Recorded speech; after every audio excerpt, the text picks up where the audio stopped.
Salam sejahtera untuk kita semua. Perkenalkan saya Eva Rosari Sinurat, peserta Latsar CPNS BPSDM Provinsi Sumatera Utara tahun 2022, angkatan 55 kelompok 3. Di sini saya akan menjelaskan tentang core value ASN, yaitu berorientasi pelayanan.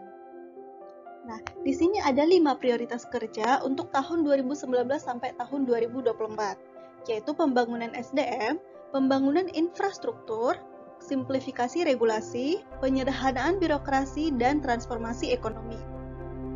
Nah, ada beberapa fungsi ASN yang ditetapkan dalam Undang-Undang Nomor 5 Tahun 2014, yaitu ASN sebagai pelaksana kebijakan publik, ASN sebagai pelayan publik, dan ASN sebagai perekat dan pemersatu bangsa. Core value ASN yaitu berakhlak. Berakhlak ini merupakan akronim dari berorientasi pelayanan, akuntabel, kompeten, harmonis, loyal, adaptif, dan kolaboratif. Pelayan publik.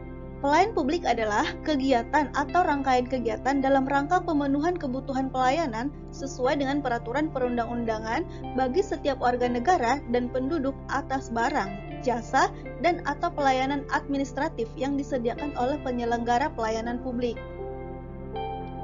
Asas penyelenggaraan pelayanan publik seperti tercantum dalam pasal 4 Undang-Undang Pelayanan Publik yaitu 1. Untuk kepentingan umum, 2. Kepastian hukum, 3. Kesamaan hak, 4. Keseimbangan hak dan kewajiban, 5. Keprofesionalan, 6. Partisipatif, 7. Persamaan perlakuan atau tidak diskriminatif, 8. Keterbukaan, 9. Akuntabilitas, 10. Fasilitas dan perlakuan khusus bagi kelompok rentan, 11. Ketepatan waktu, dan ke-12. Kecepatan, kemudahan, dan keterjangkauan.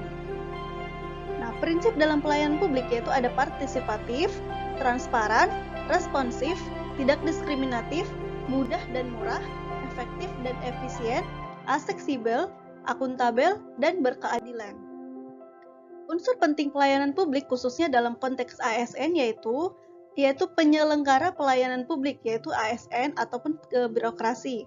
Selanjutnya, penerima layanan yaitu masyarakat, stakeholders, dan sektor privat. Selanjutnya, kepuasan yang diberikan dan atau diterima oleh penerima layanan. Adapun panduan perilaku berorientasi pelayanan, yang pertama, memahami dan memenuhi kebutuhan masyarakat. Kedua, ramah, cekatan, solutif, dan dapat diandalkan. Ketiga, melakukan perbaikan tiada henti.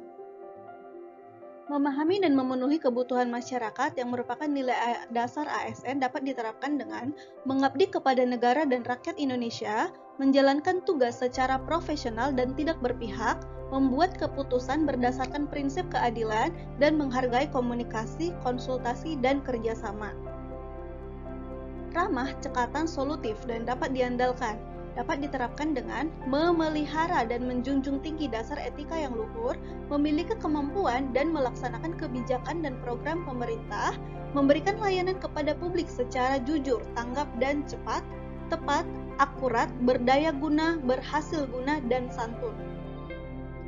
Melakukan perbaikan tiada henti, nilai dasar ASN dapat diterapkan dengan mempertanggungjawabkan tindakan dan kinerjanya kepada publik dan mengutamakan pencapaian hasil dan mendorong kinerja pegawai.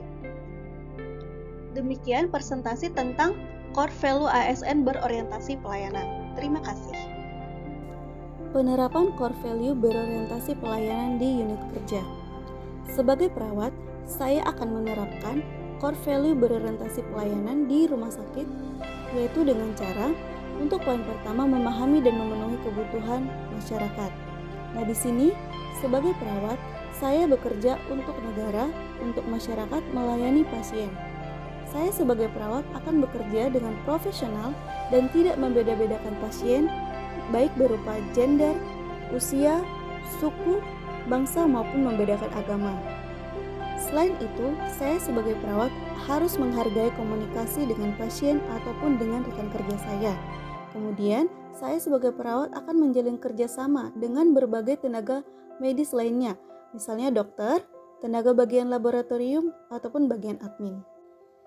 Sebagai perawat dan sebagai pelayan kesehatan, saya dituntut harus ramah dan harus cekatan, solutif, dan dapat diandalkan di berbagai keadaan di rumah sakit.